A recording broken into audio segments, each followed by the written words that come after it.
What these people suddenly came to realize was that because of their sin, and because of God's view of sin, God was withholding His presence from them, and was telling them to go up to the land of Canaan without Him, sending an angel, but He wasn't going to come. The God who'd entered among them, as it were, in Egypt, the God whose power they'd felt as they were traveling in the direction of the Red Sea, the God who was there amongst them with Pi-hahiroth and Baal-zephon, one on each side and the hosts of Pharaoh behind and the Red Sea in front, the God who'd come down and had divided the sea, this mighty presence, this holy, glorious God, He's no longer going to be with them. That was the thing, that filled them with dismay. That was the thing that alarmed and caused these people to mourn. When the people heard these evil tidings, and that was the evil tidings, I will not go up in the midst of thee, for thou art a stiff-necked people, lest I consume thee in the way. What troubled them was not the threat of being consumed, but that God had said, I'm not coming with you. You've got to go up alone. I'm sending an angel, but I'm not coming. Oh, this is a tremendous thing. This is the heart of the whole matter. Men and women, when they're truly awakened,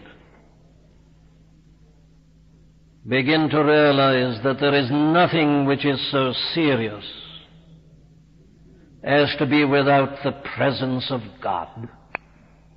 Do you get its full force?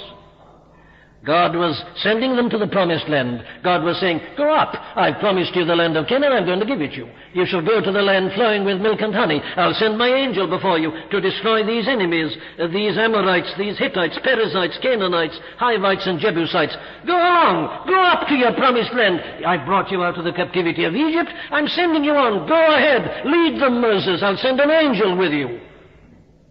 And the people said, no. If you're not coming with us, we don't want to go. Now that's the essence of spiritual understanding. And that's the thing, my dear friends, that you and I have got to come to. You see, here were the people who suddenly awakened, came to this tremendous, profound realization that to be given every other blessing is of no value if God isn't with you. What's the value of Canaan? What's the value of milk and honey? What's the value of having possessions if you are not with us? They saw that the realization of the presence of God, having His fellowship and company, was infinitely more important than everything else. Need I apply this to the church today? You can have successes over your enemies, without this great realization of God in the midst. Oh, yes. There are angels who can do that for us. Destroy certain of our enemies. Take us to the land. We're in Canaan. We've got the milk and honey. Yes, everything seems to be all right.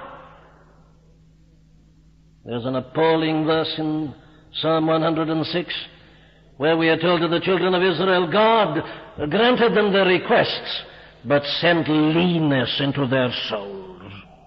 You can have an outward prosperity and affluence. The church may seem to be doing remarkably well. Good finances, good figures, successes, conversions, enemies defeated, everything going well. And the newspapers report it. The Christian newspapers report it. It all seems to be marvelous.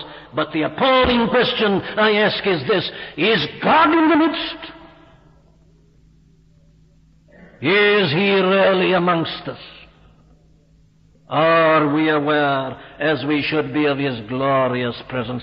That's the thing that got these people. And what they said in effect was, Canaan's no use to us. Milk and honey are of no value. We're not interested in these enemies. We want you.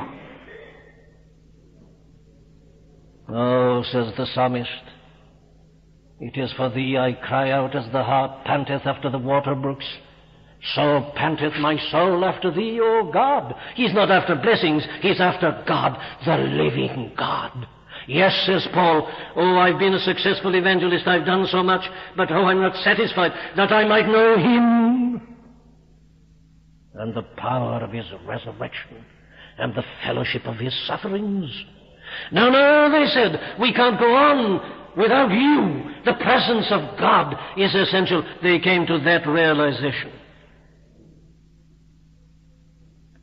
And as I say, their realization was that no outward prosperity and no type of success can compensate for the absence of God. What shall it profit a man though he gain the whole world and lose his own soul?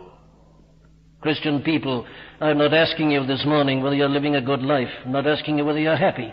I'm not asking you whether you read your Bible and whether you pray. I'm not asking you whether you're active in church work or in some other form of Christian activity. What I'm asking you is this. Do you know God? Is He with you? Is He in your life? Is He in the camp? Or are you traveling on with God, as it were, somewhere in the distance, given strength and power by His angel and by His leader and so on? But the question is, what of you in your personal relationship and your personal dealings?